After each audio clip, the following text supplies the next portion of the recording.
Colonel Montmorency, who was in Calcutta in '92, emerged from his retirement for the war.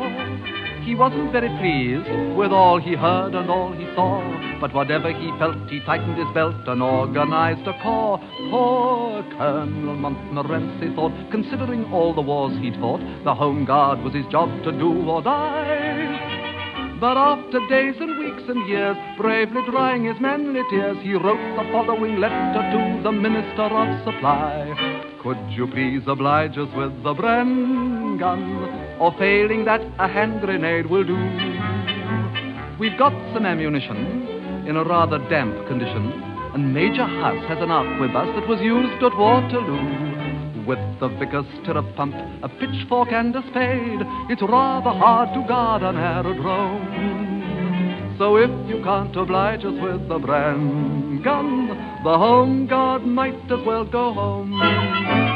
Could you please oblige us with the Bren gun? We're getting awfully tired of drawing lots. Today we had a shipment of some curious equipment, and just for a prank they sent us a tank that ties itself in knots. On Sunday's mock invasion, Captain Clark was heard to say he hadn't even got a brush and comb. So if you can't oblige us with the Bren gun, the Home Guard might as well go home.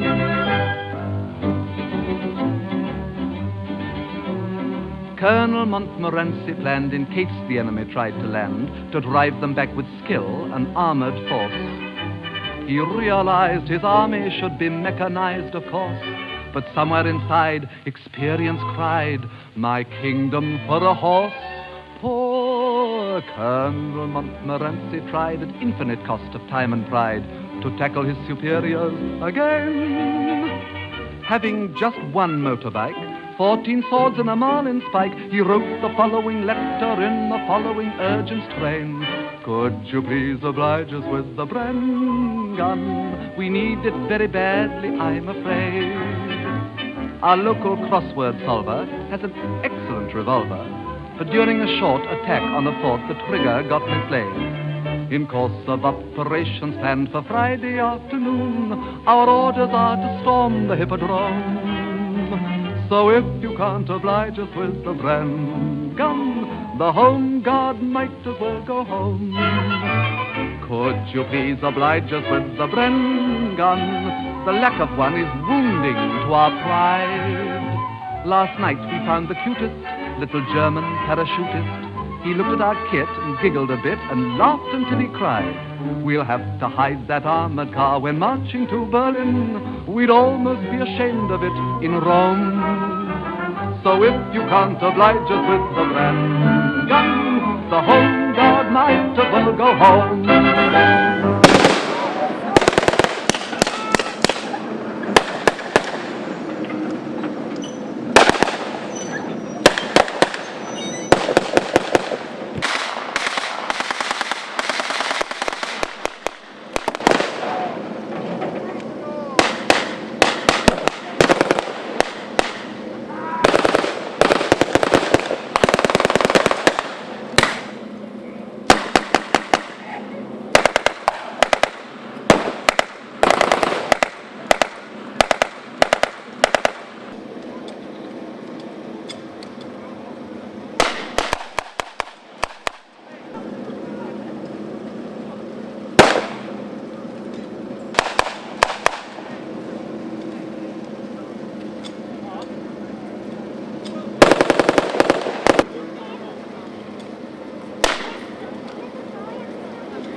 There's a Chinese laundryman, the famous Mr. Wu. He's chucked his Limehouse laundry shop and his window cleaning too.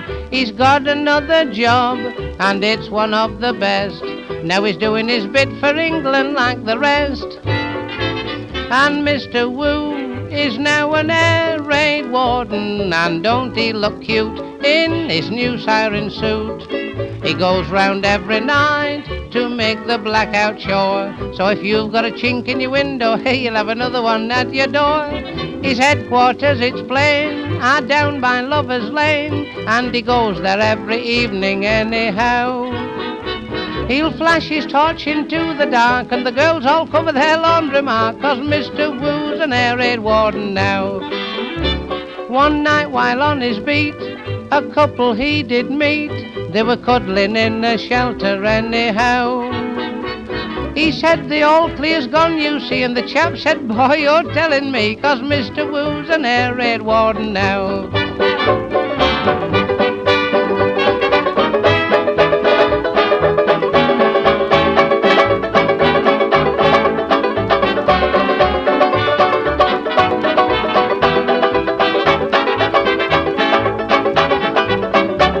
His cousin one way in, one day was helping him to move a time bomb from their shop, I vow.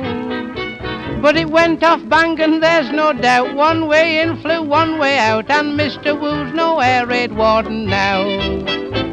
Oh, Mr. Wu is now an air raid warden, and don't he look cute in his new siren suit? He goes round every night to make the blackout sure. So if you've got a chink in your window, hey, you'll have another one at your door. A firebomb dropped one day, so close to him they say, that he deserves a medal, they all vow. But perhaps what you don't understand, he put the fire out but he didn't use sand, 'cause Mr. Wu's an air raid warden now.